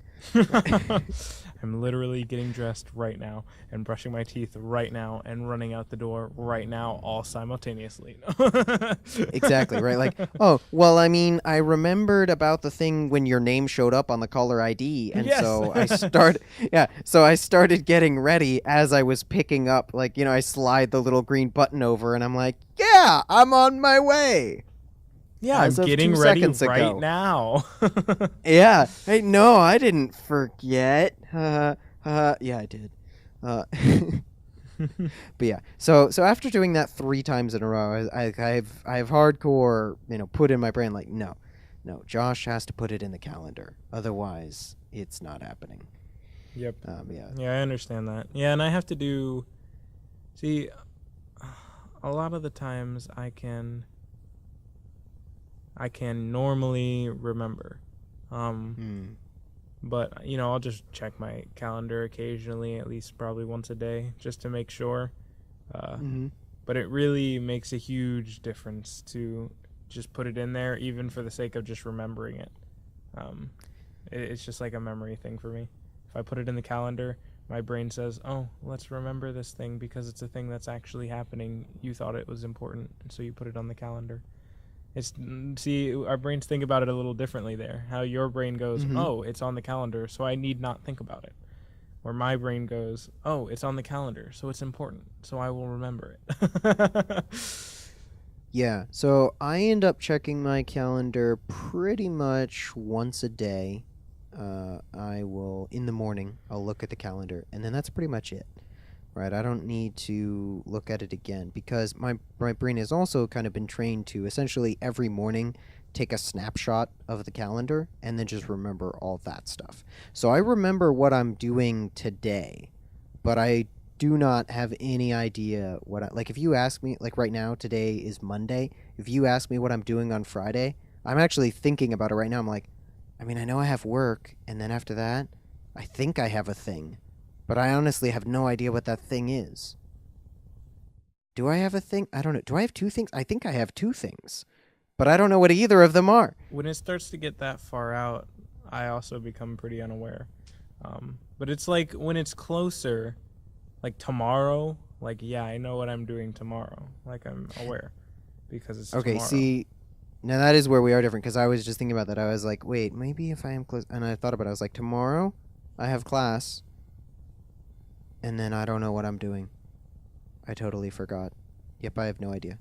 I'll find out tomorrow morning when I look at my calendar.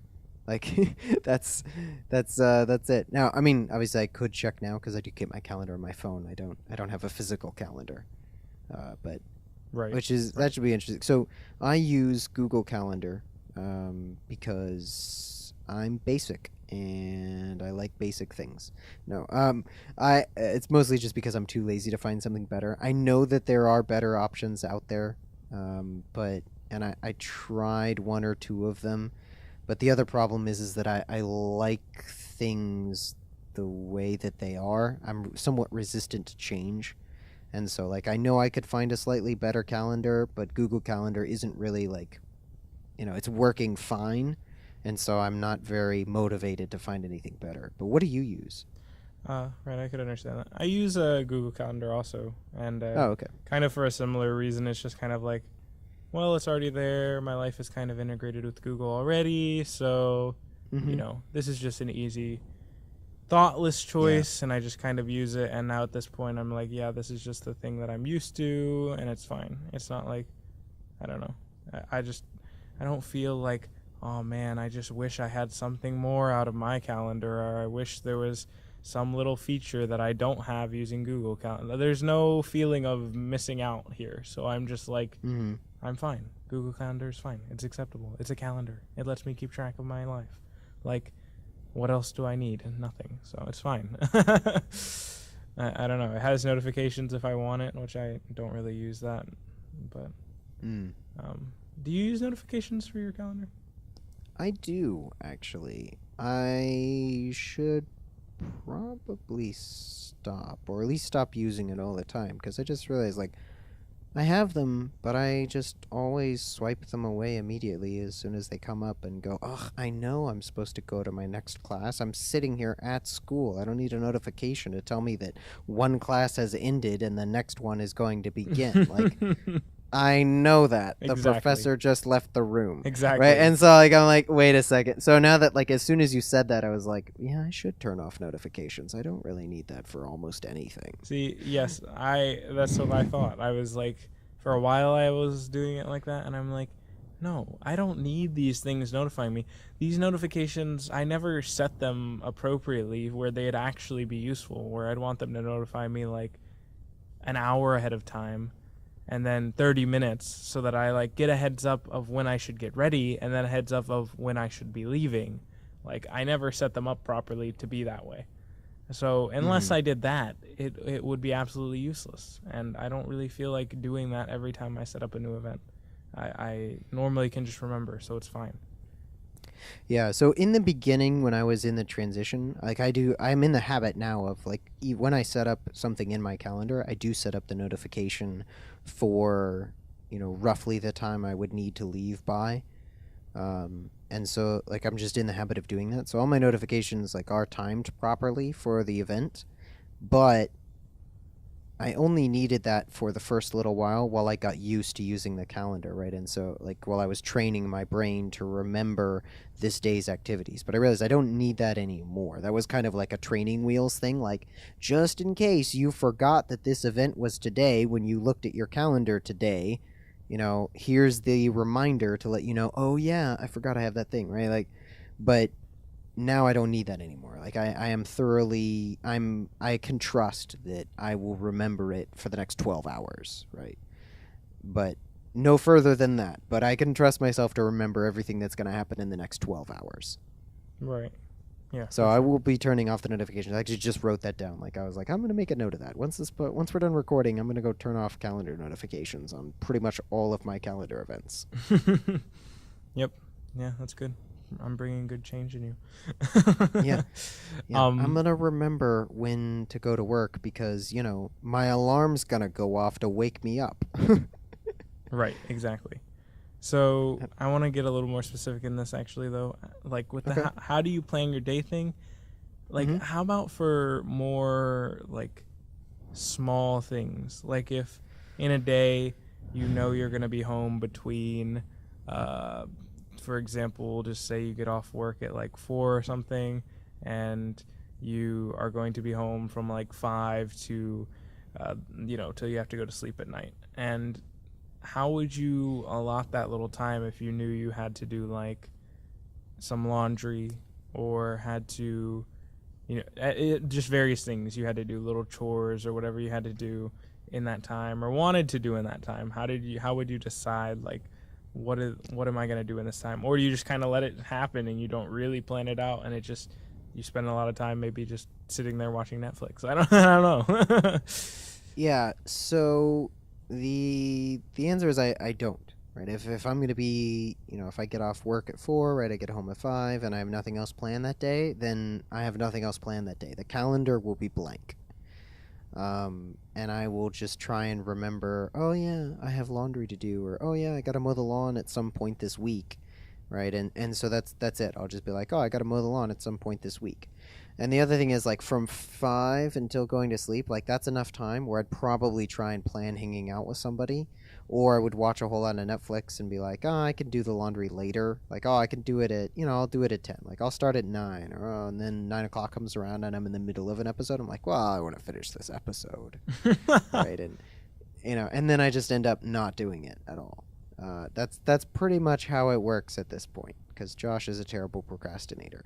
So yeah, I should do something like put it in my calendar. Yeah, like, oh yeah, you're gonna be at home with nothing better to do for 6 hours on this night. Well, I should put something in the calendar about like do 3 loads of laundry, do 1 load of dishes, and like that is the thing you must do. And when those things are done, then you can text all your friends and be like, hey, anybody want to hang out? Right. I don't know if it has to be a calendar thing. I think that's less of a calendar thing and maybe more like a to-do list thing if you're that kind of person. But if you're not, I think it can just be a thing that you decide I'm going to do this and then do this. Or like something I do very often will be, okay, I'm going to do this work thing or school thing that I need to do. But then after I do that, I'm going to take a break and play a couple of rounds of this video game, or take a break and watch an episode of this thing, and then go back to the difficult work. And you have to make sure you allot appropriate time. If you only have a small number of things to do, it could be okay to spend just that time to do that and then and then do the other things you want to do. But when it comes to me, oftentimes I'll have a pile of school related things or / work related things I could do, or like different chores or whatever, but I'll have more of that than there is time for me to do it all. But it can also be done over the next few days, but it's also that there's a big enough pile of it that I could spend the rest of the day, doing this and these things and switching off back and forth. And they're kind of, sometimes there comes a breaking point for me, which I leave to the free flowness of the way I plan my days. When I plan, I'm kind of like, okay, I start off being like, I'm going to do these things. Normally, I always start with a work-related thing because that's when I'm freshest. It'll be easiest to get stuff like that done. So I'll start with something like that. Then after a little while, take a break, do something I want to do, and then go back, do some more things like that, and switch back and forth maybe a couple times. I normally do big chunks of time. Like I'll do a big chunk of work, big chunk, like not as big a chunk of break because I don't want them to be equal. I want to be doing more work than I am doing break. Probably that's good. A 1-to-5 ratio kind of thing. So like 5 minutes of work to every 1 minute. Maybe that's even too large. Maybe more like 10-to-1. I don't know. But I try to make it fairly distinctly different.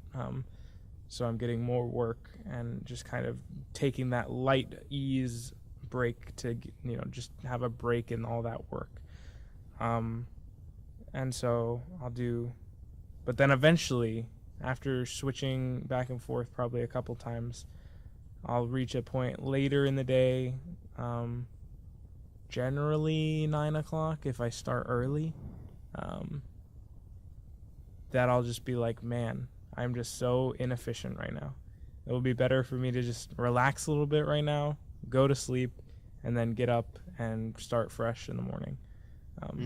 Because Yeah. right now I am just at my slowest, and I'm going to be wasting time working, whereas I could just be anything else would be spent better with this time right now. Anything like not work related would be better to just rest a little bit or whatever. Yeah. I think it is important to recognize the times of the day where you're most effective. Like it's interesting for you, around 9 o'clock is where you just kind of stop being effective, and you recognize that, and so you're like, you know what, like I just shouldn't schedule anything important after 9 o'clock. Like if I'm trying to get work done, I just need to do it in the morning. Like for me, like my ineffective time period is more so the middle of the day, between around 2 to 6 p.m. is that's going to be my dead zone. I'm just not very good for much of anything there. My brain just kind of sputters out. So like I can do work in the morning and I can do work at night. Like my brain is perfectly active until usually around midnight. So like I can work from, get real solid, good focused work done between 8 p.m. and midnight. Like that's a good 4 hours. I can get a lot done then. And the same thing with 8 a.m. to noon. Those two things, 8 to 12, either p.m. or a.m., are going to be like good solid work time for me. Okay, I could understand that. And everybody has little like different times that work for them. Yeah, everyone's different. Right. And but my breaking point can also shift heavily depending on when I start doing things, or how much I did. Because if I have a day, for example, where I did no really work things, then I could work for the rest of the night. If I hadn't done any real straining work-related things till like 6 p.m., I could work from 6 p.m. till midnight or till 1 a.m. even. It's more so the drain on my body can only take so much per day, like per sleep. Like I take a session of sleep, and that gives me more to be able to do more work-related things. Yeah, when it comes to that, I mean, everybody works a little different. But I think a lot of people do get hit on that 2 to 6 p.m. There's like, more so 2 p.m. 2 p.m. is really the worst spot that I think a lot of people get hit on. I'll even get hit on this sometimes. It's siesta time, man. It's time for the afternoon nap. Right? I mean, like in Hispanic culture has got it right. That's the time for the siesta. You eat lunch, and it's just the middle of the afternoon. You've done some things already in the day, and you get that little bit of a tired, nappy feeling going on. Oh, man, it's so easy to just stop working. It's so easy. Yeah. And I've actually been kind of proud of myself that I think I figured out a decent way to counter this. And it comes through working out. So that's actually partially due to our challenge, which is great. Okay. So I've been using the working out partially as a tool to not fall asleep. If I'm ever feeling tired, I will just, I'm going to do a set of 50 push-ups right now. And that will get me going. Like my heart will start pounding, and just enough, like not crazily, not like I'm that out of shape, but just enough that I'll be like, oh, I am awake. My heart is beating. We're doing things. Okay. We're doing things. Like we're not napping right now. We're not going to sleep. We're like working. We need to be pumping blood. Like let's go. So it just kind of alerts my whole body, and I'm like, oh, I'm awake, I'm breathing hard. And that has been a tool that has been able to get me through these little periods of feeling really tired and wanting to just be like, oh, I just want to take a nap or just do this right. And it's been so great. I just use that. It's like is it adrenaline, or is it not adrenaline, but there's something else that you get from working out, maybe. But that does help me counter that sleepiness feeling. I'll also use it like first thing in the morning. If I like want to try to do something serious first thing in the morning, I'll do some of my workout stuff, and that will get me pretty awake first thing in the morning, and then I can get to those things fairly quickly without having a lot of lag time for me trying to wake up and slowly waking up, and like, that period of, okay, I just got up, I need to like be ready for this day now. And so for some people that takes a good hour. But using this, I've got it down to about 10 minutes.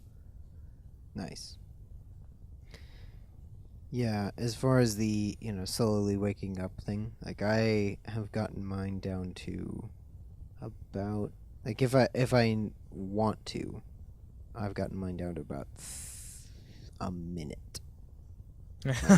See, that's because I love sleep, and I realized if I can get myself awake faster, I can sleep longer.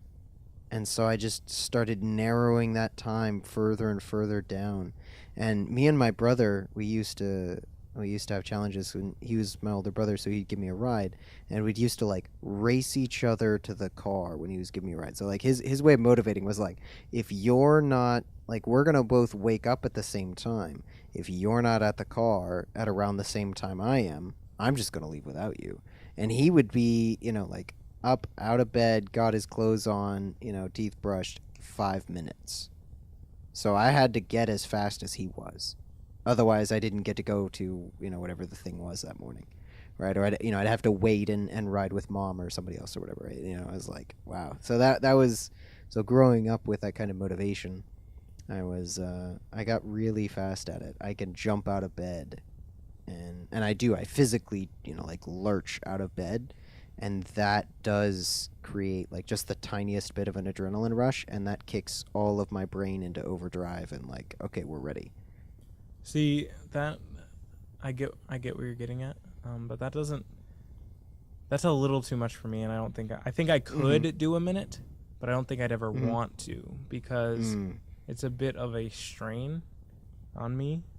Okay. That I'll just feel physically. I can feel that. I'll be like, oh man, that was a little rough. Like I went from, being off, like everything being a rest mode, calm down, slow breathing. Now I'm like, boom, jumping up, doing things, like being fully awake in a minute. That's just such a extreme shift that I can feel the strain on my body. And I don't really like that. But Jared, if you do it, you get an extra 4 minutes of sleep as opposed to taking 5 minutes to wake up. No. That's 4 minutes of sleep. I'm fine. That's I'm fine so with much. Taking that little bit extra time. It's okay. Yeah. So yeah. Let me put it this way. So like as a way to kind of illustrate, because I thought about this. So like my brain jumps into action so quickly, and I move out of the bed so quickly, and I do this almost every morning. I actually don't know if I sleep on my side or on my back, or if I move during like my sleeping, because I don't know. I'm awake so fast that I've already moved by the time I would think about, wait a second, did I sleep on my back last night? I have no idea.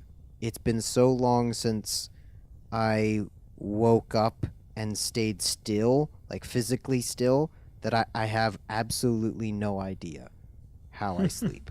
Well, that's really interesting, actually.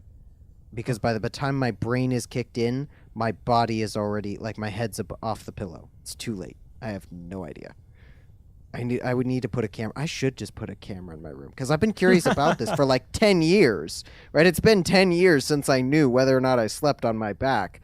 I should just like leave my phone camera on or something and try and figure this out. Like, how do I don't know if I sleep on my back. I've had people ask me for various reasons, like if I'm looking for a new pillow or something, and like, well, do you sleep on your back or do you just sleep on your side? And I'm like, I don't know. I mean, when I was 8, yeah, when I was 8, my brothers told me I slept on my side, but honestly, I have no idea what I still do now. I would assume it might have changed in, 12 years of living or so, right? Right. Well, speaking of sleeping and such, Mm-hmm. I kind of want to talk about alarms while we're kind of in this mode of planning and sleeping and all this. Um, so what do you do about an alarm? How do you set your alarm? Yeah. So I have an alarm pretty much, I mean, just because of work and school and various activities and whatnot. I will have an alarm. I wake up to an alarm pretty much every single day.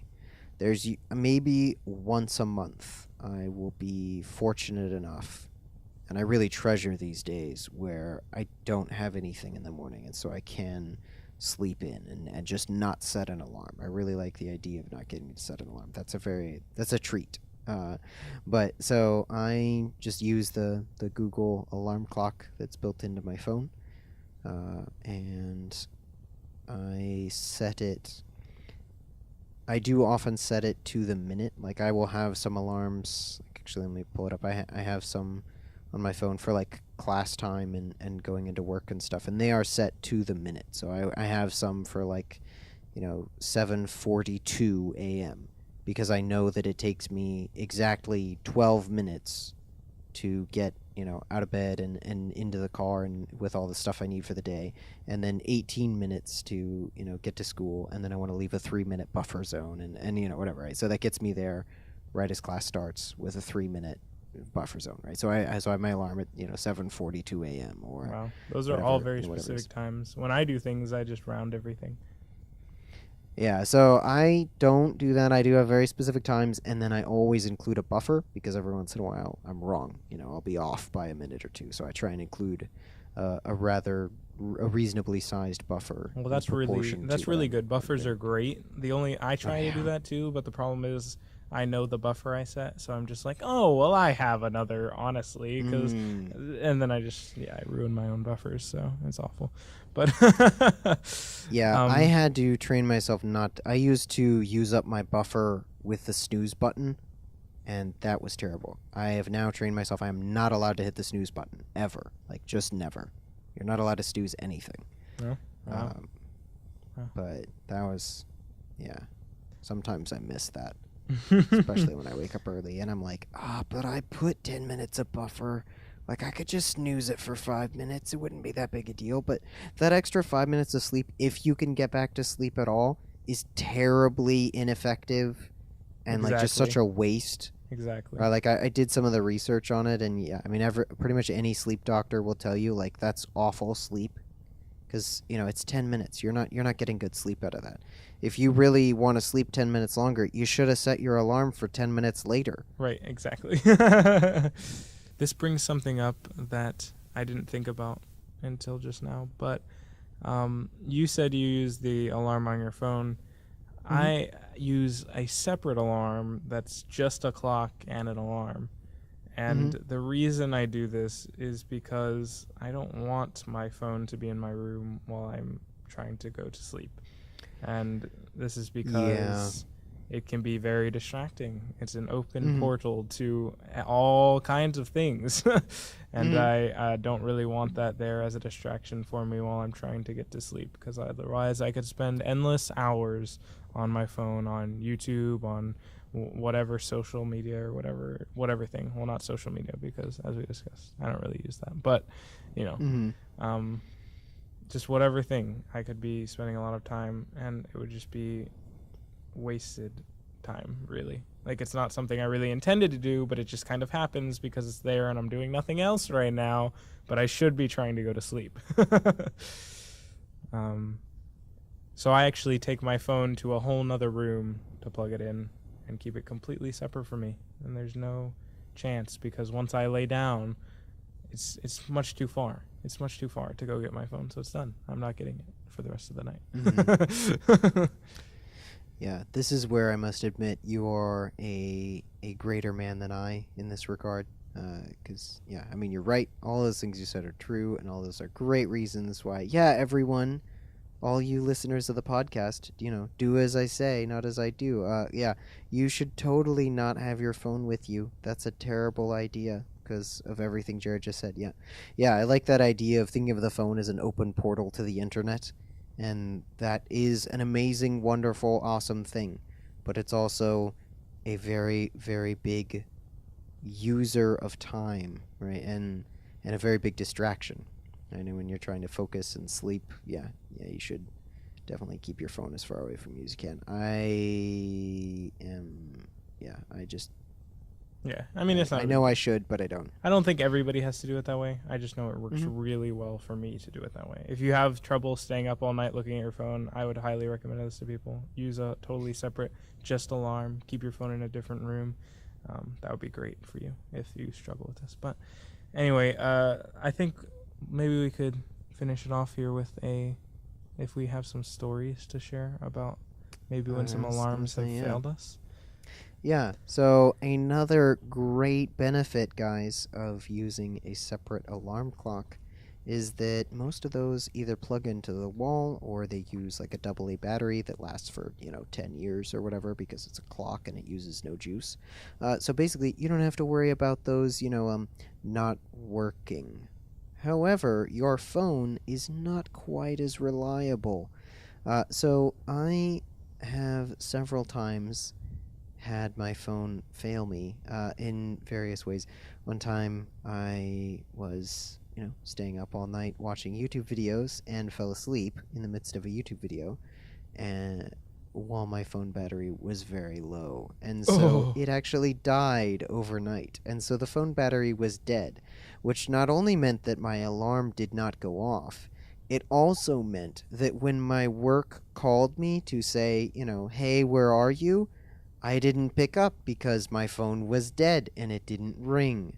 Oh, man. And so they're like, where the heck is this guy? We can't even get a hold of him. Yeah, so I had a lot of explaining and, apologizing to do to my boss on that day.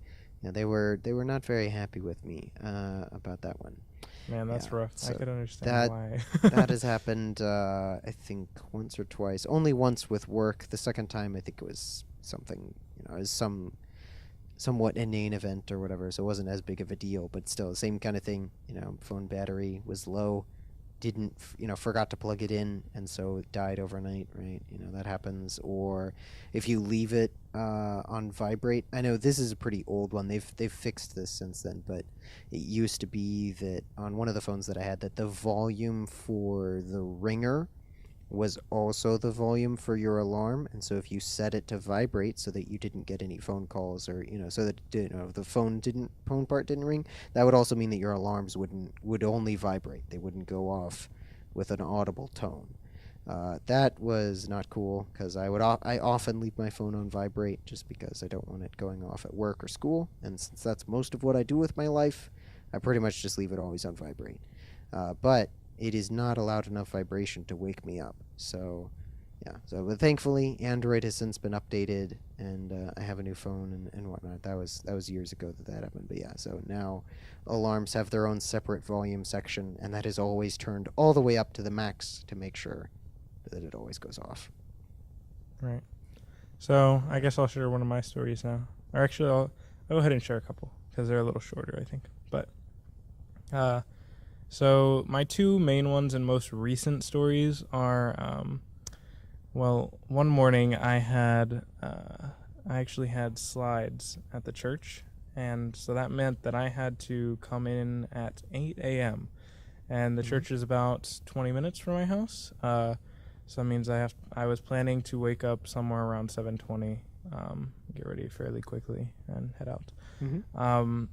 So what happened, though, was I had set my alarm to 7:20 p.m. instead of a.m. And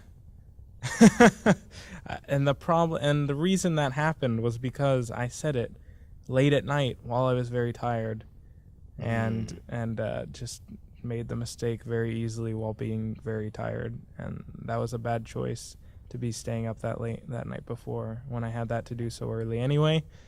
So just bad decisions made there. And ever since, I've actually switched my alarm to military mode, so I cannot make that mistake again.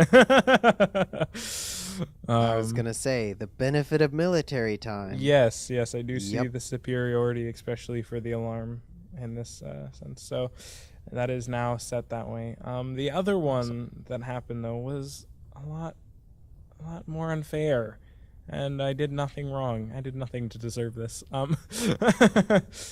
No, I did something. But so what happened was I stayed up far too late yet again. That's always how these stories go, it seems like. And I had class the next morning. Luckily, a class that my professor very much he just doesn't care. He teaches English too. It's all about poetry. And he was like, whatever, man. He didn't even care. He didn't even blink an eye when I came in 30 minutes late is when I ended up being, which is the most late I've been to a class ever. No, that felt awful. But he didn't care at all, so luckily it took it off a little bit, took that burden off a little bit. But why this happened was I straight up just slept through my alarm. I checked it multiple times. I was like, no, it is on. I just didn't wake up. And this is the only time this has ever happened that I've ever just slept through an alarm. I was astonished. I was like, man, I just stayed up far too late. I was so tired. I just slept straight through this. So I just rushed as quickly as I could. Like I said, I got there 30 minutes late still. But I was like, wow, I can't believe I just slept through it. That's crazy to me. So those were the two most recent times. So okay. So I'm curious though, real quick, about something you said there. So you said that was the latest you have ever been to a class. Jared, have you never just skipped class? No, pretty much never.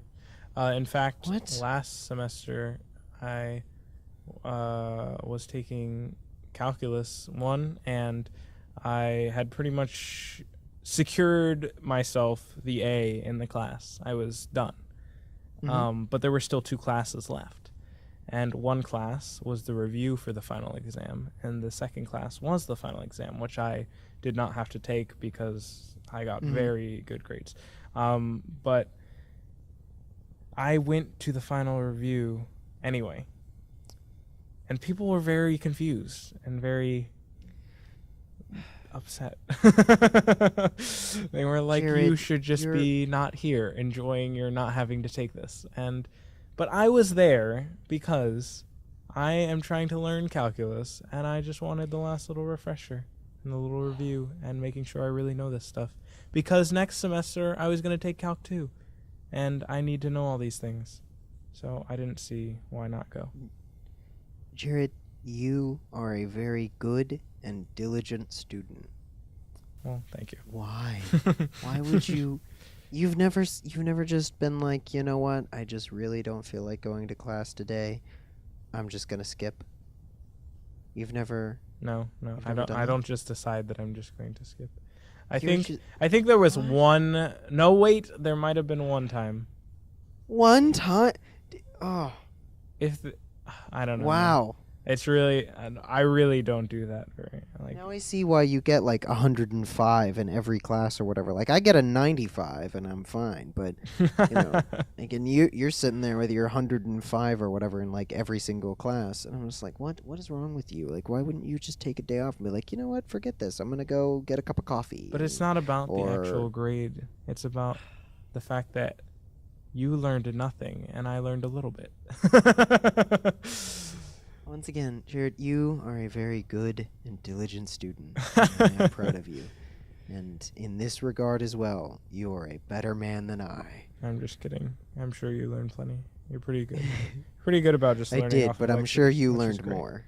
So, Since, you were at every class and I wasn't. I think I do that at least once per class per semester. I could see why. I could see the occasional, not in the subjects I'm in now. Calculus is definitely one of those things you don't just skip a class. You'll be really lost the next time you come in. But Okay. I could definitely see some of those humanities classes I took and different things like that where, yeah, I could have just skipped a class and it would have been fine. But I think I did for things like a vacation one time. I think one time it overlapped. Okay. It wasn't while I was, but I was like, yeah, I can miss these and I will be okay. And, you know, still got exceedingly good grades and I still learned the material. It was fine. So, don't forget, everyone, to like, comment, share, subscribe, and ring that little bell icon to Oh, join our man. notification. Sorry, okay. I've been really glad that we haven't been I've sold plugging out. this so hard. We've just been like Oh. ending it, and now you've ruined it. I'm sorry. Never mind, everyone. Don't like, don't comment, don't subscribe, and definitely, no matter what you do, don't you dare ring that little bell icon. There. Does that make you feel better, Jared? Yeah. But do give us feedback at thegoodpodcast7@gmail.com.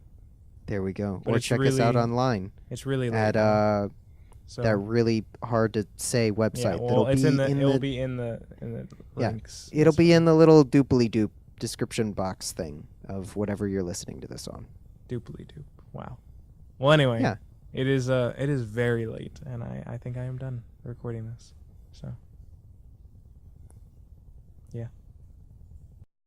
Did you click it yet?